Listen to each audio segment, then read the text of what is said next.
Ang kwentong ito ay hango sa totoong buhay. Karanasan ito ni Busi. Taong 1963, Silago, Leyte.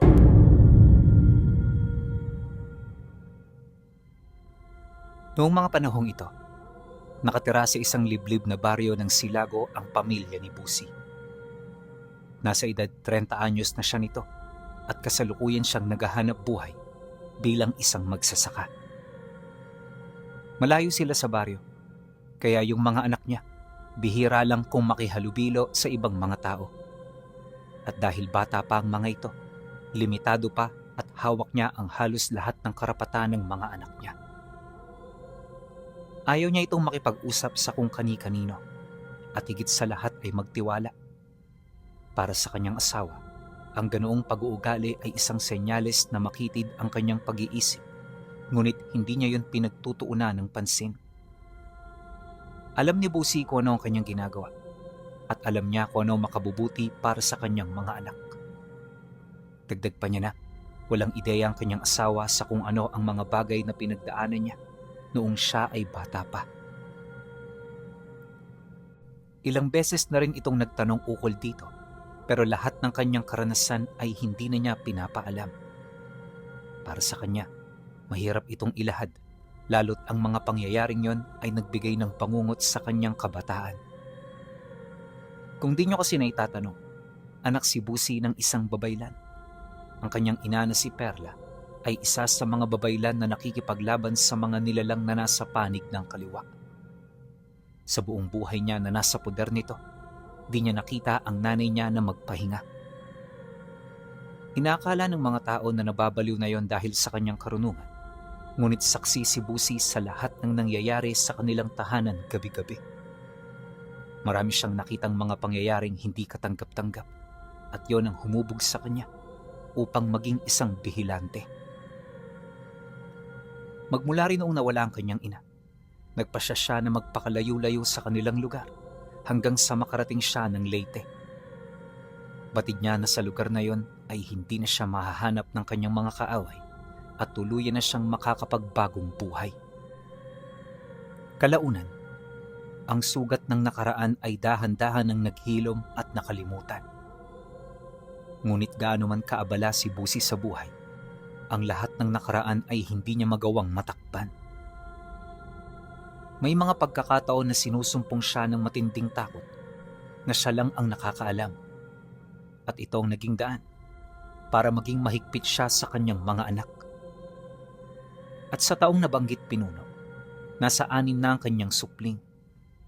Maganda na rin ang daloy ng buhay nila sa Silago at marami na rin sila roong kakilalang tao kahit papaano. May mga kaibigan at kamag-anak na rin doon sila Busi na karamihan ay nagmula sa parte ng kanyang asawa. Masaya naman siya sa mga ito, lalo pat ang mga taong yon ang isa sa mga nagiging sandigan nila kapag meron silang problema. Wala na rin siyang iniisip na kahit na ano sa nakaraan niya. Inakala niya na tuluyan niya na itong natakbuhan, ngunit ang hindi niya alam, ang kanyang kasaysayan ay parang anino ng kanyang katawan. Sa umaga nakahiwalay ito, pero sa gabi, sa tanglaw ng gasera ay palagi itong nakabuntot sa kanya. Isang hapon, kakatapos lang ng kapasan sa buwang yan. Maganda ang panahon at kahit papalubog na ang araw, matayog pa rin ang sikat nito. Ang kanyang mga anak ay naglalaro sa bakuran, habang siya naman ay nakaupo, nagkakape, kausap ang kanyang asawa. Payapa ang kanilang bahay. Magandang pakikitungo sa bawat isa at kahit payak ang buhay, wala silang naging mga alalahanin sa mga pangangailangan nila. Hanggang sa maya-maya pa, matapos niyang mahigop ang kanyang kape, may nakita siyang isang matandang lalaki na naglalakad papalapit. Bago ang mukha nito, pero parang pamilyar yun sa kanya. Nang makita ito ni Busi, hinintay niya ito na pumasok. Hindi niya yun pinansin kagad, sa kadahilanang ang buong akala niya, dadaan lang ito.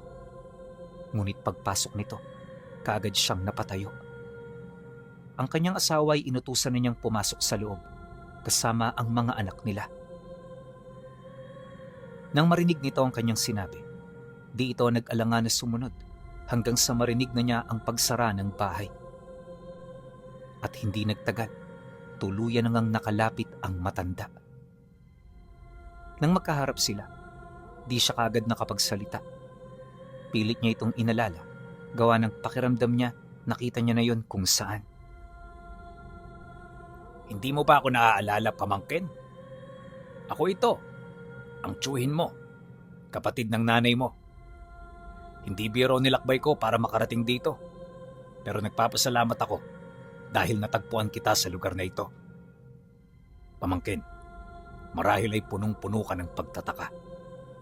Ako man, ayoko nang guluhin ang buhay mo, ngunit wala akong magagawa.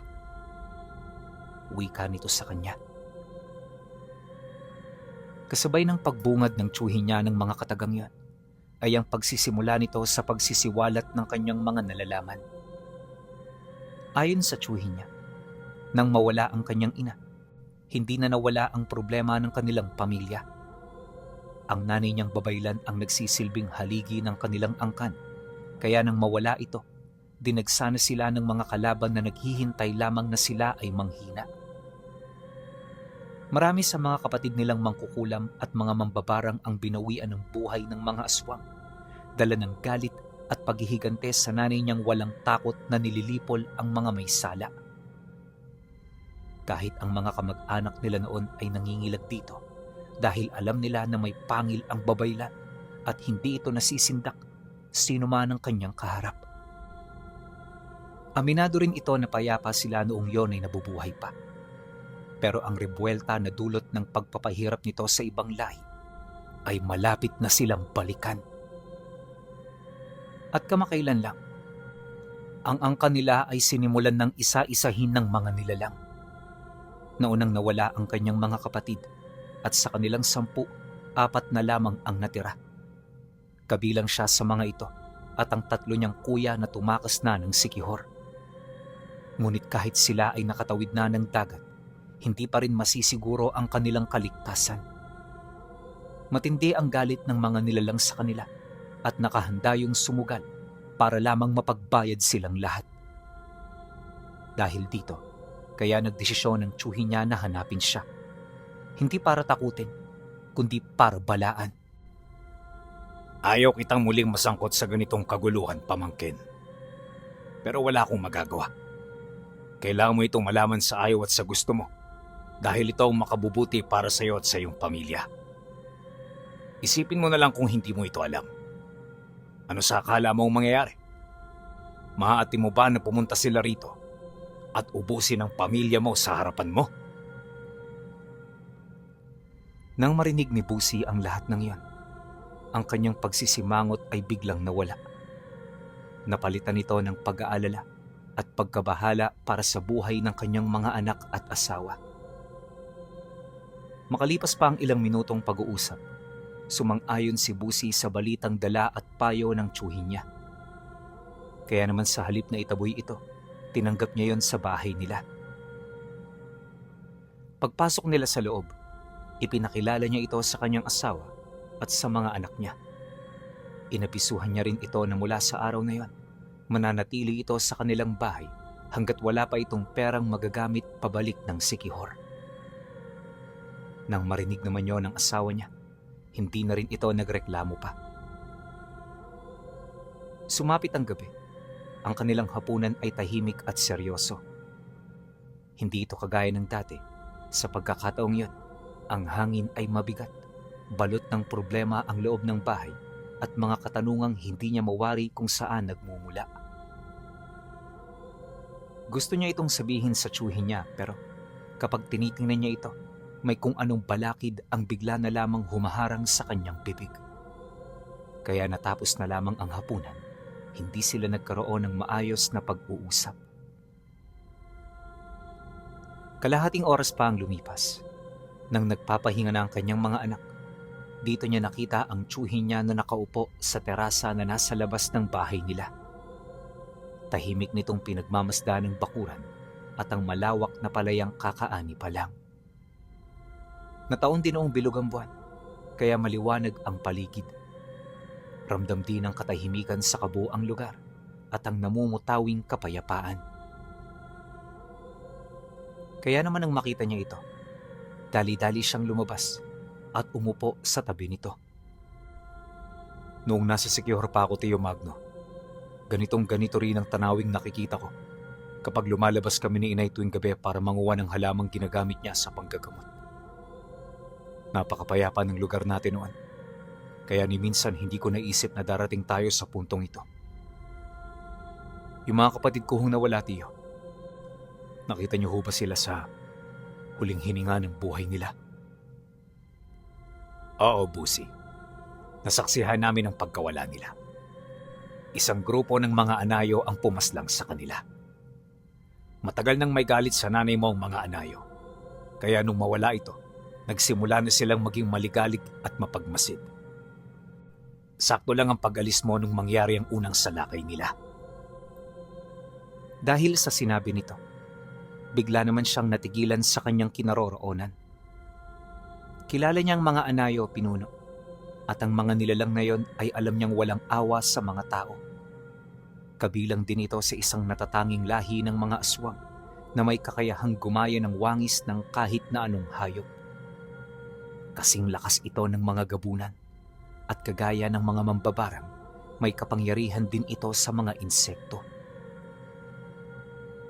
Noong nabubuhay ang kanyang ina, ang mga anayo ang una nitong sinugpo.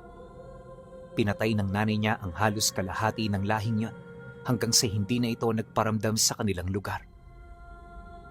Inakala nga nila noong tuluyan na itong nalipol, kaya nang marinig niya ang sinabi ng tiyuhin niya, halos hindi siya makapaniwala. Anayo? Akala ko, Tio Magno, matagal nang wala ang mga yan sa lugar natin. Paano sila nakabalik? Paano to naging posible? Nagkamali tayo ng akala na umalis sila sa ating lugar noon, Pusi. Hindi sila umalis, kundi nagtago lang sila. Naghintay ng pagkakataon, matyagang pinagmasdan ang araw-araw nating buhay hanggang sa dumating ang sandaling pagbagsak ng iyong ina. Alam nila na walang nagmana sa karunungan niya, kaya naging mapanghas sila. Sa pagpapatuloy ng kanilang pag-uusap, dito rin niya nalaman na hindi madali ang pinagdaanan ng tiyuhin niya para lamang makarating sa lugar kung saan siya nakatira. Sa bawat bayan na kanyang nararating, ang mga anayo ay nakasunod, nagmamasid at normal na nakikihalubilo sa mga tao. Ang mas nakakabahala pa sa lahat, hindi ito naaapektuhan ng mga pangkaraniwang pangontra. Bagaman hindi nito nakita ang tiyuhin niya, malakas ang kutob nito na sinusundan nito ang bawat bakas ng amoy niya. Mariin din itong inilahad na wala siyang pagpipilian kundi ang tumungo sa bahay ni Busi kahit alam niyang siya ay sinusundan ng mga nilalang. Hindi niya ito ginawa para madamay ang pamilya ng pamangkin niya, kundi para magkaroon ito ng pagkakataon na malaman ang katotohanan. Mariin din itong inilahad na kahit matagal na siyang hindi nakakakita ng mga anayo, ang kanyang amoy ay mananatiling sariwa sa ilong ng mga ito. At buwan na lamang ang itatagal para matunto ng mga nilalang ang kanyang kinaroroonan. Nang marinig niya ang lahat ng iyon, ang kanyang takot ay nagsimulang mangibabaw sa kanyang katawan. Inakala niya kasi noon na kaya pa nila itong maiwasan, pero nagkamali siya. Nasa harapan na nila ang mga nilalang at ang tanging magagawa na lang nila ay ang maghanda. Dahil sa kanyang mga nalaman, kagad siyang pumasok sa loob ng bahay. Nang masipat ito ng tiyuhin niya, dali-dali naman siya nitong sinundan. Bakit, Busi? Anong naiisip mo? May plano ka na ba para sa pagdating nila? Nang marinig niya ang sinabi nito, napatingin lang naman siya rito habang malalim na nag-iisip. Sa ngayon, Tio, wala pa akong sapat na plano. Pero may naiisip na ako. Marami ritong mga manggagamot sa aming lugar. Kailangan natin silang makausap upang tayo'y makapaghanda. Obligado rin tayong patatagin ang ating bahay upang manatili itong nakatayo kahit ang unos ay nagsimula ng manalasa. Hindi kami alis dito, Tio Magno. Pagod na akong tumakbo at magtago. Panahon na para harapin ko ang aking mga bangungot. Sa pamamagitan nito, alam ko na tsaka ko pa lamang makakamit ang totoong kalayaan. Dahil sa kanyang sinabi, kagad naman siyang tinapik ng tiyuhi niya sa balikat habang bakas sa mukha nito ang matinding pagkamangha. Sa puntong yon, naramdaman niya ang suporta ng tiyuhi niya at nakasisiguro siya na hindi siya nito iiwan kahit sa harapan man ng tiyak na kamatayan. Pagsapit ng sumunod na araw, maaga pa silang tumungo sa baryo. Hindi sila pumunta para makipagpalit ng kalakal, bagkus ay tumungo sila roon para maghanap ng mga taong makakatulong sa kanila. Lahat ng meron siya nakahanda siyang itaya para lamang maisalba ang kanyang mga mahal sa buhay. Sa loob ng ilang oras na paghahanap, may mga tao namang kumagat sa kanyang apila. Ang problema, 2 sa mga manggagamot ay umatras sa kadahilan ng masyado na itong matanda. Yung 3 naman ay piniling tumulong sa kanya kahit ang mga karunungan nila ay hindi sapat. Nag-aalala man si Busi para sa mga ito. Di siya nawala ng pag-asa. At sa halip na panghinaan, mas lalong umalab ang kagustuhan niyang maghanap ng makakatulong hanggang sa dito niya makilala ang antingerong si Gapong. Itong si Gapong pinuno kay dad lang niya. Pero taliwas sa kanya, buong buhay nito ay nakatuon sa pagsasanay at pangangalap ng mga mutya. Anak din ito ng isang babaylan, ngunit si Gapong ay naging tagapagmana. Hindi rin namatay ng maaga ang kanyang ina, kaya lahat ng mga nakaaway nila ay kanilang naturuan ng leksyon at naalisan ng pagmamalabis na muling maghigante sa kanilang pamilya. Nang malaman ni Gapong ang kanyang hinaing, hindi ito tumutol sa kanyang nais. Kagad itong tumulong ng walang pagdadalawang isip dahil naniniwala ito na yon ang bagay at tama. Matapos marinig ni Gapong ang lahat, sumama ito sa kanya sa unang araw na sila'y nagkausap. Pagdating nito sa bahay nila, kagad nitong hinarap ang tiyuhi niya upang malaman ang tungkol sa mga anayo. Mahigit 3 dekada na itong nag-aaral ng lihim na karunungan, pero bago lang sa kanya ang mga aswang na mula si Kihor. Di rin ito may pagkakaila na siya ay nagulat. Sa kadahilan ng yon ang unang beses na makarinig siya ng ganon. Nasa paniniwala kasi ng pamilya ni Gapong na ang mga aswang ay walang kakayahan na makapaglakbay ng dagat. Kung saan sila nabuhay, doon sila tatanda at mamamatay. Subalit sa estado ng mga anayo, hindi ganon ang nangyari. Kaya kahit hindi ito sangkot sa mga ganoong problema, nagdesisyon na ito na makialam lalo pat lugar nila ang mamomroblema sa oras na dumating ang mga nilalang. Pagsapit ng gabi, nang malaman na ni Gapong ang lahat, nagpaalam na ito sa kanila. Babalik ako bukas. Marami pa tayong dapat pag-usapan. Pero uunahin natin ang seguridad ng bahay ninyo. Hindi pwedeng ganito lang to. Malalakas ang mga anayo. At kung totoong hindi sila naapektuhan ng mga pangkaraniwang pangontra, naniniwala ako na hindi rin sila mahihirapang makapasok sa mga dingding na to. At siya nga pala, ngayon pa lang, tatagan nyo na ang pagdarasal dahil sa pagdating nila, kakailanganin nyo yan. Matapos nitong magsalita, kagad itong umalis sakay ng kanyang kabayo. Sila Busi naman noon, naiwan sa terasa, tulalang pinagmamasdan ng pag-alis nito.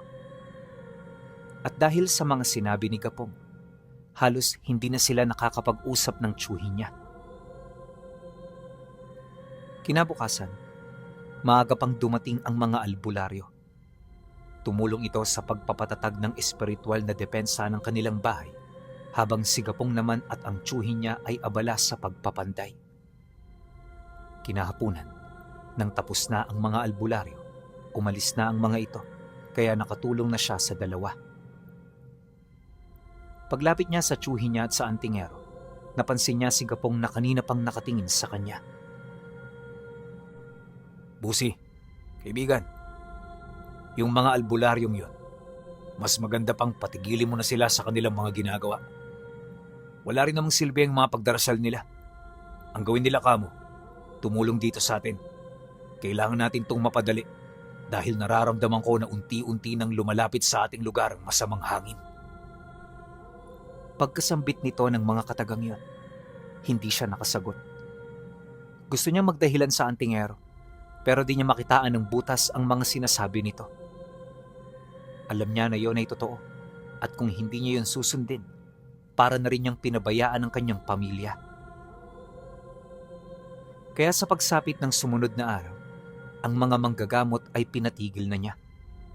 Ngunit sa halip na makaintindi, para pa itong nagalit at nairita. Kesyo sinasayang lang niya ang mga oras ng mga ito, di siya naniniwala sa mga ritual at kung ano-ano pang dahilan para gawing masama ang mga sinasabi niya. Dala rin ng galit at pagtatampo, nagpasya na ang mga ito na huwag siyang tulungan. Ngunit sa kasagsagan ng pananakot ng tatlo, pasimpleng lumapit sa kanya si Gapong. Bitbit ang itak nito, walang pagdadalawang isip nitong dinuro ang tatlong albularyo, kasabay ng pagwiwika nito ng, Tigil-tigilan niyo yung pananakot ninyo ha. Hindi ba kayo nahihiya? Yan lang ang pinagkatandaan ninyo. At saka isa pa, kailan niyo pa ba mauunawaan na hindi mga pangkaraniwang nilalang ang paparating? Sa tingin niyo ba kakayanin sila ng mga walang kwenta ninyong orasyon? Mag-isip nga kayo. Hindi sa lahat ng pagkakataon, pipitsugin ng mga nilalang nakakaharapin ninyo. Dahil sa sinabi nito, sumagot naman ang isa sa mga matatanda ng, Ganun ba? Baka nakakalimutan mo rin, Gapong. Mas nauna kaming natuto kesa sa'yo. Mukhang hindi nyo na kailangan ng tulong namin. Wala nang rason para manatili kami rito. Nauna nga kayo, pero hindi kayo umunlad. Yan ang pagkakaiba sa ating mga kakayahan. Sige, umalis na kayo. Noong una pa lang din naman, hindi na namin kailangan ng tulong ninyo. Tsk, mga payasong albularyo. pagkasambit nito ng mga katagang yon, hindi na nakapagtimpi ang tatlong matanda. Bigla itong humugot ng kanilang mga talibong at walang takot nitong sinugod ang antingero. Ngunit bago pa man makalapit ang tatlo, bigla itong napahinto nang makita nila si Gapong na umiihip ng dasal sa mukha nito. Dahan-dahan na ring nag-iiba ang presensyang umiikot sa kanyang katawan, kaya yung tatlong manggagamot hindi maipagkakailang nasindak sa mga bagay na kanilang nasilayan. At sa halip na ipagpatuloy ang kanilang pakikipaglaban, minarapat na lamang ng mga ito na umuwi. Pagtalikod ng tatlo, may hinahon namang nagwika si Gapong ng, Nakita ninyo? Alam nyo sa mga sarili ninyo na hindi nyo ako kaya. Pagkatapos nito, ang mga albularyo ay hindi na nila nakita pa. Gayunpaman, sa kabila ng pagtalikod ng mga ito, wala silang naramdamang kahit na anong panganib. Naging diretso ang kanilang pananaw. Patuloy nilang pinaghandaan ang pagdating ng mga anayo sa lahat ng aspeto at paraan na kanilang maisip. At makalipas ang isang linggo, ang mga anayo ay dumating. Una nilang naramdaman ang presensya nito sa Karatig Bayan, kung saan sa unang gabi may patayan na kaagad na naganap. Ang pangyayaring yon ay hindi napansin ng marami dahil ang biktima ng mga anayo ginamitan ng sabulag at pagbura sa kanilang mga memorya. Ibig sabihin, ang pamilya ng biktima ay hindi na naaalala ang taong nawala sa kanila. Pero hindi lumusot ang ganoong karunungan sa mga antingerong nakatira sa lugar. Yon ang naging daan para malaman nila Busi ang nangyaring kababalaghan. Dahil dito, kung kaya't hindi na sila gaanong pumunta sa kung saan-saan. Ang kanyang mga anak ay nakakulong na sa kanyang bahay, umaga man o gabi. Wala na rin silang kinikitang mga kaibigan upang may iwas ang mga ito sa panganib na paparating. Pagtungtong ng ikalawang araw, may isang matanda silang nakita na pumasok sa baryo. At ang matandang yon ay kakaiba sa lahat ng mga taong nakasalamuhan nila. Kahit malayo, pansin nila na parang peke ang balat nito. Kusa kasi itong lumalaylay, tapos ubod yon ng putla na para bang walang ugat na dumadaloy dito. Hindi rin makatingin ng diretso ang matanda at sa kanyang paglalakad, pasuray-suray ito sa daan. Una itong nakita ni Gapong dahil sa kanilang tatlo, ito lang ang lumalabas para mamili ng mga pagkain. Nang masipat ito ng antingero, hindi na ito tumuloy sa kanyang pakay. Kagad itong bumalik at ipinagsabi sa kanila ang mga nakita nito.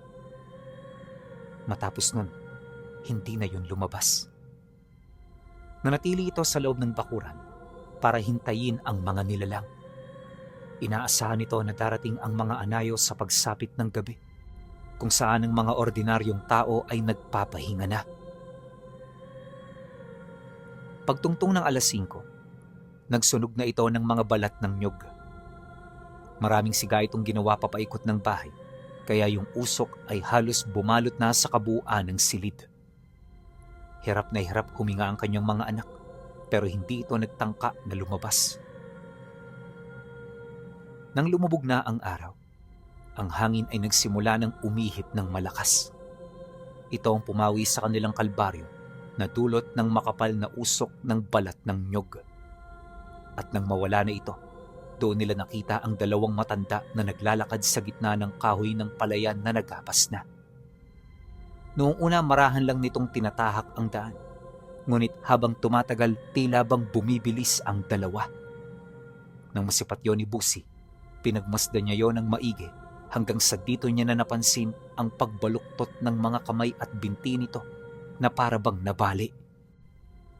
Ang nakakapagtaka lang, hindi nito nasakta ng dalawang nilalang hanggang sa dahan-dahan ng umitim ang kanilang mga balat. At nung malapit na yon sa bakuran ng bahay, tsaka niya nakita ang panluluwa ng mga mata nito at abnormal na paglaki ng kanilang mga bunganga. Walang pangil ang mga nilalang na yon pinuno, ngunit ang kanilang mga bibig ay parang may kung anong mahika na humihigop sa kaluluwa ng mga ordinaryong nilalang. At habang papalapit ang mga ito, mas lalo ring naging kahindik-hindik ang kanilang mga anyo. Hindi lang pagkabali ng buto ang kanyang nasaksihan, bagkusay ang paghaba pa ng mga panga nito, kasabay ng paglabas ng mga galamay mula sa loob ng bibig na para bang mga pugita. At nang marating nito ang bakuran nila, dito yon sinalubong ni Gapong. Bitbit ang kanyang kalasag at tabak. Sinalubong niya ang dalawa ng walang takot at pagdadalawang isip. Bawat pagsalag, may kaakibat ito na pag-atake kung saan ang mga nilalang na tinatamaan nito ay hindi maiwasang mapaatras at mapaungol, dulot ng pinsala na kanilang natamo. Nagpatuloy ang ganoong sitwasyon ng ilang minuto bago na tuluyang kumilos si Gapong. Gamit ang kanyang ngipin ng kalabaw, pinangibabawan niya ang mga ito pagdating sa pisikal na lakas. At nung lumamang na siya, hindi niya pinahintulutang makalikom pa ng sapat na lakas ang dalawa upang makapaghiganti sa kanya. Ang kaso lang, kahit nagtamo na ng matitinding pinsala ang mga nilalang, nagagawa pa rin itong ibalik sa kanilang mga katawan ang natapyas nilang parte. Kapag ang kanilang mga braso ay napuputol, mabilis nila itong kinukuha at sa pamamagitan ng kanilang laway ay nagagawa nila itong maibalik. Dahil sa pangyayaring yon, hindi may pagkakailang nahirapan si Gapong. Maya-maya pa, nang mapagtanto niya na hindi niya yon basta-bastang mapapaslang, nagpasya siyang pag-aralan na muna ang kilos ng mga nilalang habang nag-iisip ng paraan. Bagay na siya namang naging daan upang tuluyan na itong dumistansya sa kanya. Paglayo ng dalawang anayo, dito nila nasilayan ang galit sa mukha nito. Patuloy pa rin naman yung umaangil, ngunit sa pagkakataong yon, natutunan na nilang maghintay at huwag magpadalos-dalos. Marahil ay naramdaman ng mga ito na hindi pangkaraniwan ang kanilang kaharap. Hindi naglaon nang manumbalik na ang lakas ng mga anayo, dahan-dahan siya nitong pinaligiran hanggang sa masukol siya nito sa gilid ng bahay nila Busi. At nang mapagtanto ng mga nilalang na wala itong mapupuntahan, tsaka na ito sumugod. Ngunit nang akmang papasunggab na ang dalawa, biglang kumuha ng isang maliit na peraso ng kahoy si Gapong sa bulsa niya na siya namang dali-dali niyang inilapat sa lupa. Paglapat ng kahoy na yon, may itim na ugat na mabilis na gumapang sa kanyang balat hanggang sa kumalat na ito sa ere. Hindi ito napansin ng dalawang anayo, kaya nagpatuloy sila sa pag-atake hanggang sa maramdaman na nila ang epekto nito. At sa isang kisap mata, ang dalawang nilalang ay nagsimulang maparalisa. Kahit anong pilit nilang igalaw ang kanilang katawan, wala na silang pamamahala rito. Di naglaon, bumagsak ang dalawa sa lupa. Pilit na nagpupumiglas dahil sa pangyayari na hindi nila maunawaan.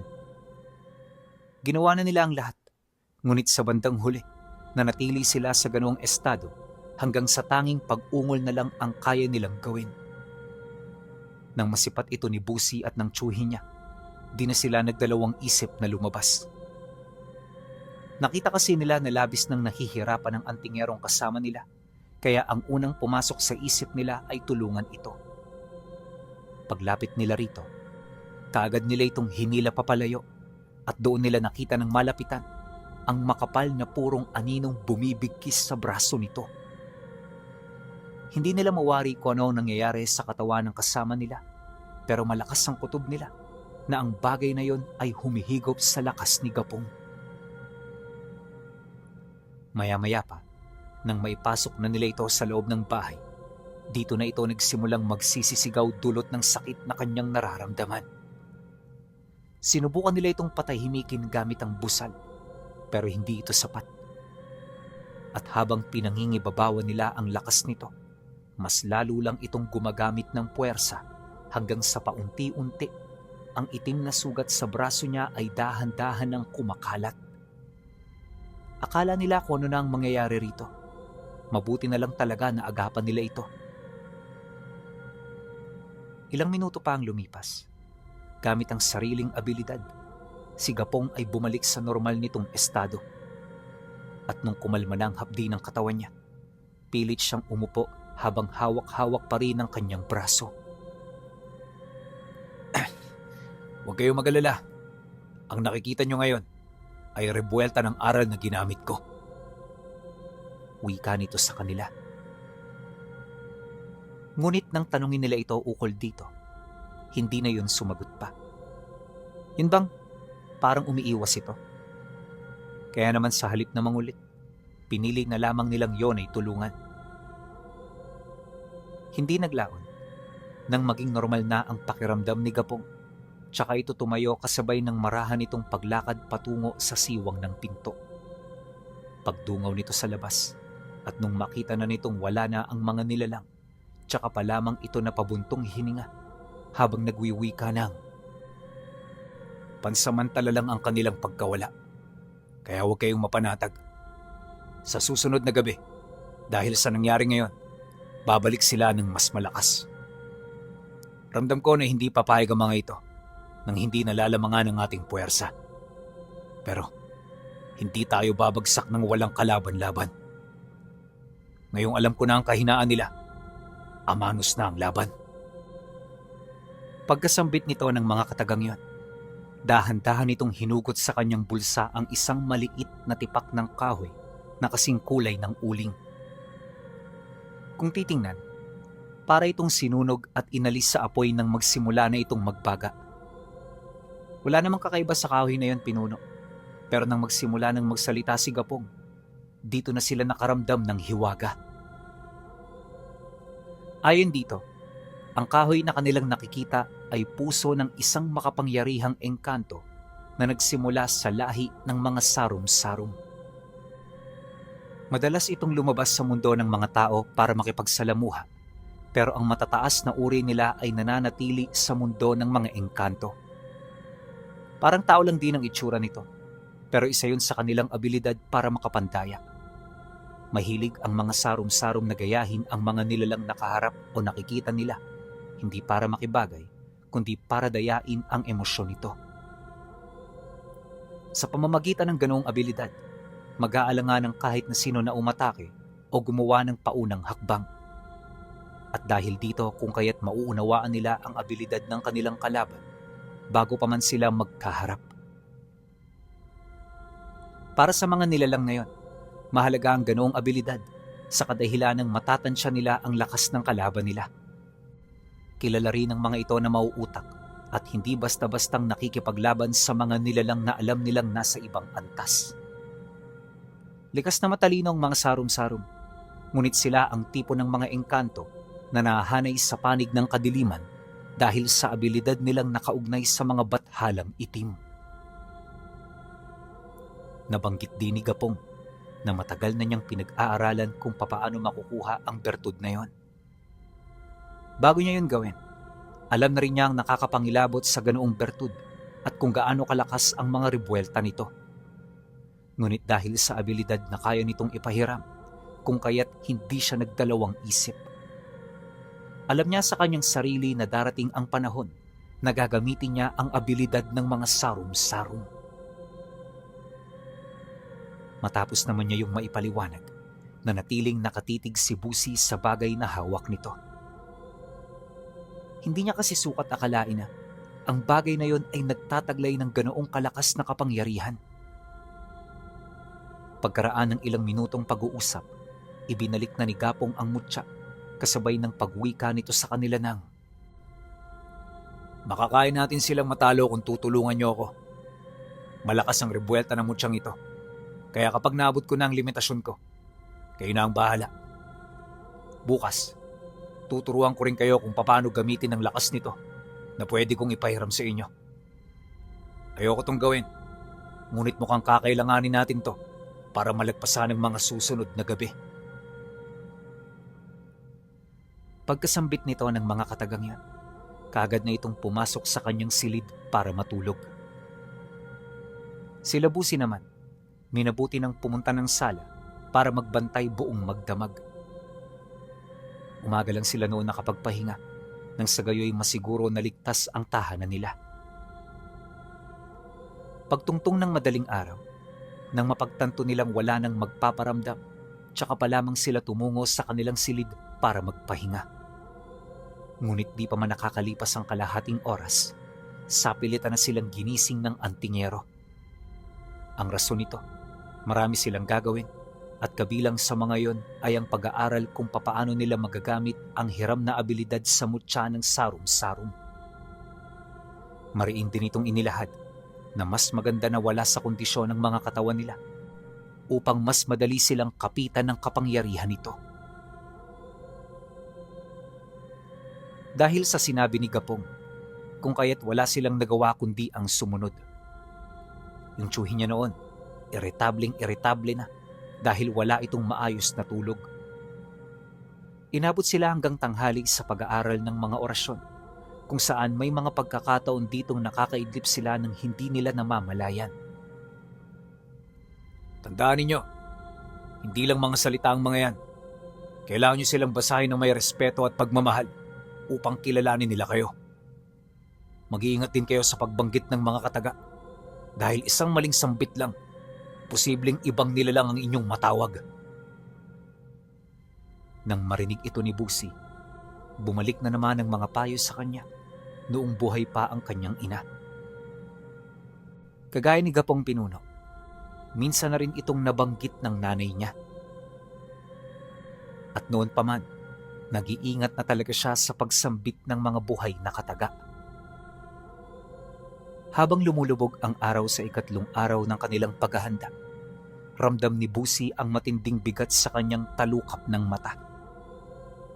Ang kakulangan sa tulog at ang walang humpay na pag-uusal ng mga kakaibang orasyon na itinuro ni Gapong ay nagdulot ng kakaibang panginginig sa kanyang kalamnan. Ngunit ayon nga sa antingero, ito ang perpektong estado upang mas madaling dumaloy ang hiram na lakas ng mutya ng sarum-sarum. Tandaan ninyo, ang kapangyarihang ito ay parang ligaw na apoy. Kung mahina ang iyong katawan, ngunit matatag ang iyong kalooban, mas madali mo itong mapapasunod. Ngunit sa oras na mag-alangan ka, lalamunin ka nito. Huwag niyo yung kakalimutan, lalo pat malapit ng manalasa ang ating mga kalaban. Nang marinig niya ito, kagad siyang napatingin sa bintana. Ang malawak na palayan na dati ay nagbibigay sa kanya ng kapayapaan ay tila nagbago ng anyo sa kanyang paningin. Ang bawat ihip ng hangin ay tila may dalang bulong ng pagbabanta. 8:00 pa lamang ng gabi, ngunit ang kadiliman sa paligid ay kakaiba.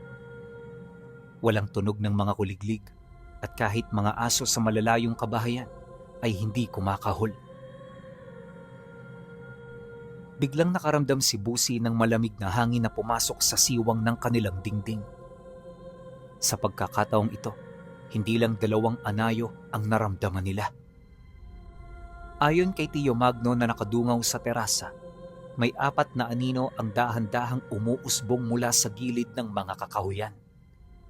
Mas malalaki ang mga ito at ang kanilang mga wangis ay patuloy na nagbabago. Mula sa anyo ng malaking baboy ramo, nagiging tila mga taong mahaba ang biyas na sumasayaw sa ilalim ng liwanag ng buwan. Narito na sila. Busi, Magno, ihanda niyo ang mga sarili ninyo. Huwag niyong kakalimutan ang unang linya ng orasyon kapag naramdaman niyo ang kanilang presensya sa loob ng bakuran. Hindi na nag-aksaya pa ng panahon ng mga anayo. Sa isang iglap, sumugod ang mga ito patungo sa bahay. Ang kanilang mga panga ay humaba at ang mga galamay na tila pugita ay lumabas mula sa kanilang mga itim na bibig, handang sumipsip ng lakas ng sino mang haharang. Nang masipat ito ni Gapong, muli itong sumigaw at inilapat ang itim na kahoy sa sahig ng terasa, ngunit sa pagkakataong ito, mas malakas ang depensa ng mga nilalang. Ang 2 sa mga anayo ay umiwas at gumapang sa ilalim ng bahay, sinusubukang sirain ang mga haligi upang gumuho ang buong istruktura kung saan nagtatago ang pamilya niya. Busi, nasa ilalim! Sigaw ni Tio Magno habang hinaharap ang isa pang anayo gamit ang kanyang dalang lumang agimat. Naramdaman ni Busi ang takot para sa kanyang 6 na anak na kasalukuyang nagtatago sa pinakaligtas na sulok ng bahay.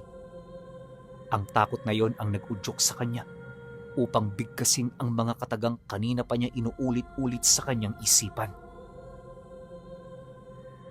Sa ngalan ng lilim at ng anino, hiram na lakas ay isalin sa dugo ko. Pagkasampit niya ng mga katagang yon, sa unang pagkakataon, naramdaman niya ang init na gumagapang mula sa kanyang talampakan patungo sa kanyang mga kamay. Ang kanyang mga ugat ay nagkulay itim at ang kanyang paningin ay naging matalas sa kadiliman. Hawak ang kanyang sariling karit at itak. Tumalon siya pababa ng terasa upang harapin ang mga anayo na sumisira sa haligi ng kanyang tahanan. Nang magtagpo ang kanilang mga mata, ang anayo ay kaagad na nagpalabas ng katakot-takot na ungol.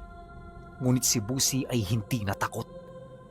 Siya na ngayon ang anak ng babaylan, handang ipaglaban ang kanyang buong lahi. Nang lumapag ang kanyang mga paa sa ilalim ng kanilang bahay, sinalubong siya ng nakakasuklam na amoy ng nabubulok at lansa na laman. Isang natural na singaw ng mga anayo. Ang 2 nilalang na naroroon ay abala sa pagbura at pag-uka sa mga orasyong nakaukit sa mga haligi na ginawa ng mga albularyo noong nakaraang araw. Ang kanilang mga kamay ay nagmistulang mga matatalas na kuko ng hayop, habang ang mga galamay na lumalabas sa kanilang bibig ay pumupulupot na sa pundasyon ng bahay. Sa tulong ng hiram na lakas mula sa mutya ng sarum-sarum, tila bumabagal ang galaw ng paligid sa kanyang paningin. Ramdam niya ang bagsak ng kanyang sariling dugo, ngunit kasabay nito ang tila yelo sa lamig na enerhiyang dumadaloy sa kanyang mga ugat. Dahil sa pangyayaring yon, kung kaya't hindi na siya nag-aksaya ng panahon. Pagtaas niya ng hawak niyang itak, buong lakas niyang tinaga ang panga ng pinakamalapit na anayo. Ang talim ay bumao ng malalim at sa halip na pulang dugo, itim at siksik na parang uling na likido ang bumulwak mula rito. Paghugot niya ng kanyang sandata, bigla namang napaurong ang nilalang na tinaga niya. Sinubukan nitong dilaan ng sariling laway ang naiwang bahagi upang maghilom gaya ng ginawa ng mga kasamahan nito noong unang gabi. Ngunit nagulat ang anayo dahil ang sugat ay hindi nagdikit. Usok na kulay abo ang lumabas sa hiwa at ang itim na ugat mula sa mutya na dumaloy sa kanyang itak ay lalong nagnaknak sa mukha ng nilalang. Hindi kayo makapaghihilom ngayon. Bulong niya sa kanyang sarili. Doon niya napatunayan na ang aral ng sarum-sarum ang mismong lason sa kakayahan ng mga anayo. Ngunit bago pa man niya matapos ang ikalawang taga, ang isa pang anayo ay mabilis na lumapag padiretso sa kanyang likuran. Ang mga galamay nito ay pumulupot sa kanyang leeg. Pilit siyang sinasakal habang sinusubukang sipsipin ang kanyang hininga. Habang nangyayari ito, naririnig niya ang kalabog at bakbakan ni Gapong at Tiyo Magno sa labas ng kanilang tahanan. Naririnig niya ang pigil iyak ng kanyang mga anak sa loob ng silid. Ang boses ng kanyang pamilya ang nagpaningas ng kanyang galit sa kanyang dibdib. At doon, muling sumariwa sa kanyang isipan ang mga huling babala ni Gapong. Isang maling sambit lang. Posibleng ibang nilalang na ang iyong tinatawag. Alam niya na mapanganib, ngunit wala na siyang oras. Kaya naman nang makalikom na siya ng sapat na lakas, dito niya na pinakawala ng maikling orasyon niyang natutunan noong nagdaang araw. Bagaman hirap na hirap sa kanyang sitwasyon, nagawa niya itong masambit ng klaro at maliwanag. Cruxam, mortam, isali ng bigat. Isang matinding kuryente ang biglang sumabog mula sa katawan niya.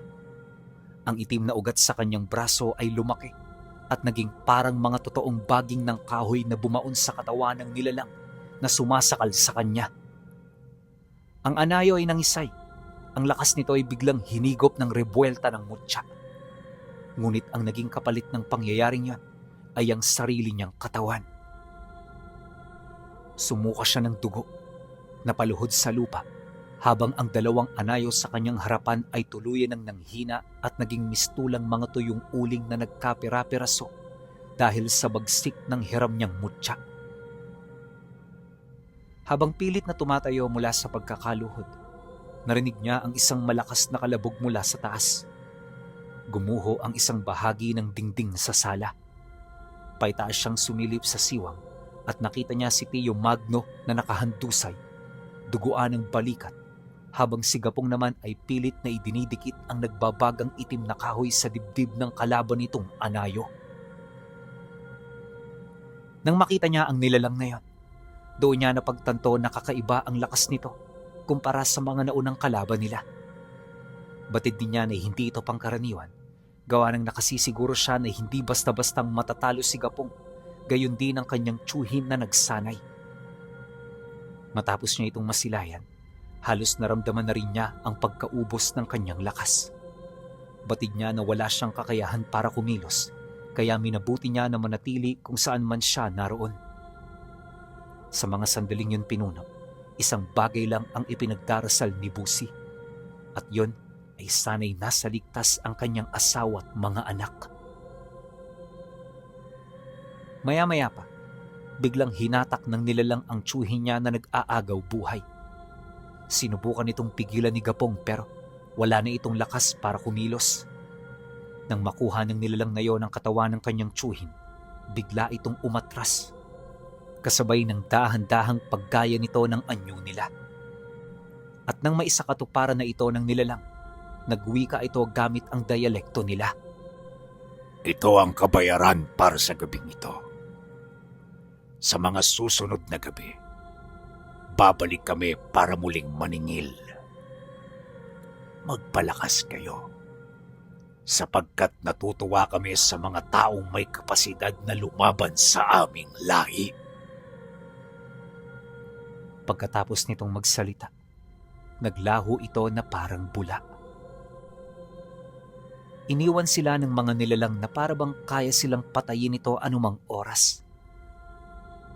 Pagkaraan ng ilang minuto, nang manumbalik na ang lakas ni Gapong, nagpumilit itong gumapang patungo sa kanyang kinaroroonan. Busi, ayos ka lang ba? Nang hihinang tanong nito sa kanya. Pagkarinig niya sa sinabi ng antingero, tumango lang naman siya habang naghahabol ng hininga. Di nagtagal, nang magkalapit na silang dalawa, tsaka niya inilahad dito ang kanyang mga naranasan. Ibinalita rin niya sa antingero ang ginawa niyang paggamit ng lakas ng mutya ng sarum-sarum sa maling paraan. Akala niya normal lang ito, ngunit nang marinig ito ni Gapong, sumagot ito sa kanya habang bakas sa boses ang matinding pag-aalala. Hindi ba't sinabihan na kita? Hindi natin kaibigan ang mutyang ito, Busi. Ginagamit lang tayo nito para tayo'y mapahamak at umabot sa sukdulan. Sabi ko sa inyo, mag-iingat kayo. Pero hindi kayo nakinig. Ngunit nang marinig niya ang sinabi nito, sumagot siya rito ng, Wala na tayong magagawa. Kung ano ang hatol sa akin ng mutya, bukal sa puso kong tatanggapin. Gapong, may rason ako kung bakit ko ginawa ang sakripisyong yan. Sana maunawaan mo ako. Matapos niya itong ilahad, nagpumilit siyang tumayo kahit ramdam niya pa ang panghihina ng bawat kalamnan niya. Dahil sa kanyang ginawa, nanahimik naman ang antingero habang pinakikiramdaman siya. Buong magdamag sila roong nanatili at nang sumapit ang madaling araw, nang magkaroon na sila ng sapat na lakas, tsaka na sila nagpumilit na tumungo sa loob ng bahay. Pag sila'y nibusi sa paligid, nakita niya ang kanyang tahanan na malayong-malayo na sa dati nitong estado. Para itong dinaanan ng buhawi, dahil saan man siya lumingon, nagkalat ang lahat ng kanilang mga kagamitan. At sa loob ng isang sirasirang silid, naroon ang kanyang mag-iina, nakaupo habang nagpapahinga. Wala namang nasaktan sa mga ito, pero alam niya na habang buhay nitong tatamasin ang mga pangyayaring dulot ng gabing yon. Maya-maya pa, nang medyo bumaba na ang tensyon, kaagad na niyang ginising ang kanyang asawa. Bago sila bumaba ng baryo, kumain na muna sila upang magkaroon sila ng sapat na lakas. At nang magawa na nila ito, dahan-dahan silang naglakad pabalik sa sentro. Ilang oras din nilang tinahak noon ang daan bago sila makahingi ng tulong sa kanilang mga kakilala. Ngunit habang kausap nila ang pamilya na sana'y tutuluyan nila, bigla siyang dinarag papalayo ni Gapong. At nang makadistansya na sila sa kausap nito, tinitigan siya nito ng seryoso habang pabulong na nagwiwika ng, Hindi tayo maaaring manatili rito. Ang mga anayo, dito sila namumugaran. Kung magtatagal tayo rito ng kahit isang gabi, lahat tayo'y mamamatay. Makinig ka, Busi. Mahaba-haba pa ang ating panahon. Makakahingi pa tayo ng tulong sa ibang mga kakilala ko. Dahil sa sinabi ni Gapong, wala siyang nagawa kundi ang sumunod. Bagaman hinang-hina, pinili niya pa rin na do'y magtiwala. Paglabas nila ng baryo, kagad nilang pinuntahan ng karatig na yon. May mga kakilala siya roon at alam niya na patutuloyin siya nito kapag nakiusap siya. Ang kaso lang, masyadong malayo ang pupuntahan nila at masyado na rin silang pagod para maglakad pa. Ngunit sa kabila nito, pinilit nilang lagpasan ng limitasyon ng kanilang mga sarili. Wala na kasi silang pagpipilian at ang pagsuko ay nangangahulugan ng kamatayan. Pagtungtong ng 4:00, awa naman ng Diyos, nakarating sila sa nayon. Mula roon sinalubong sila ng mga kaibigan niya na siya nang nag-alalay sa kanila. Nakapagpahinga na rin sila roon ng ilang araw, ngunit sa bawat gabi na lumilipas Ramdam na ramdam nila ang paglapit ng mga anayo. Nakasisiguro rin sila na sinusundan sila nito, kaya kahit hindi pa gaanong nakakabawi, pinilit na nilang makapaghanda. Takang-taka man ang nilapitan niya. Wala itong nagawa kundi ang pagbigyan sila. Sumapit ang ikalimang araw. Dito na mas lalong naghinala ang kaibigan ni Busi. Hindi naglaon nang di na nito maatim ang kanyang mga nakikita. Naglakas loob na itong magtanong. Kaibigan, mawalang galang na. Pero, bakit araw-araw kayo nagkakaganyan? Yung mga kapitbahay natin dito nagrereklamo na dahil sa malimit niyong pagsiga ng balat ng nyug. Buntis ba ang asawa mo? Nang marinig naman ito ni Busi, sumagot lang naman siya rito ng, Higit pa sa pagbubuntis ang aming problema. Pasensya ka na, dahil pati ikaw nadamay sa gulong ito. Naaawa man ako sa iyo. Wala akong magagawa dahil ito lang ang paraan para mailigtas ko ang pamilya ko. Nang marinig nito ang kanyang sinabi, hindi ito kaagad nakasagot.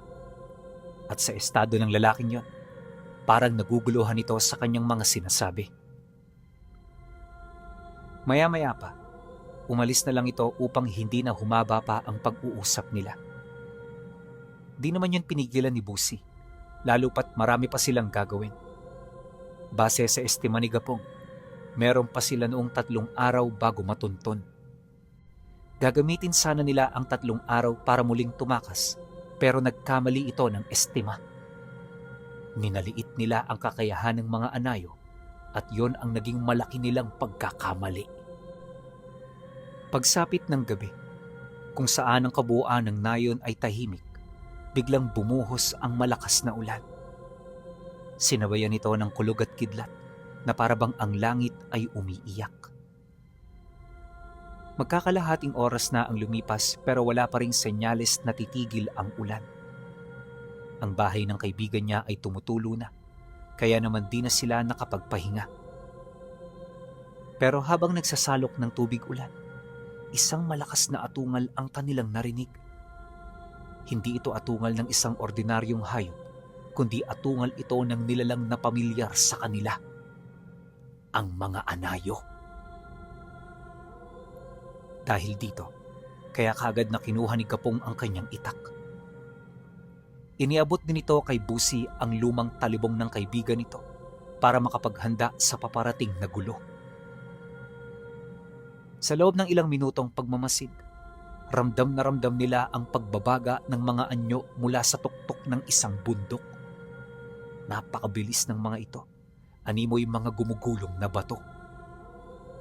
At nang makarating ito sa sentro ng nayon, bigla itong nagsikalat. Lahat ay nagkahiwa-hiwalay upang madali nilang matunton ang kinaroroonan ng kanilang pakay. Gumamit din ito ng anyo ng mga aswang na lipad nang sa gayoy mapadali ang kanilang paghahanap. At sa loob ng ilang segundo, nakita na nga ng mga ito ang bahay kung saan sila nagtatago. Mula sa kalangitan, parang bulalakaw itong bumulusok hanggang sa tumama ito sa bubong ng bahay ng kaibigan niya. Kaagad na yumanig ang paligid, sa puntong ang bahagi ng kusina ng tahanang yon ay nawasak. Pagkatapos nito, biglang nagsipasok ang mga anayo. Mas mabangis na ito kumpara sa dati dahil mas marami na itong napatay sa ilang araw ng kanilang pananatili. Pagsilay nito sa kaibigan niya, buong lakas nila itong sinunggaban. Walang awa nila itong pinagtulungan hanggang sa magkalasog-lasog ang buo nitong katawan. Matapos nila itong paslangin, mabilis na pumasok ang iba pang mga nilalang hanggang sa masukol na nito pati ang pamilya niya.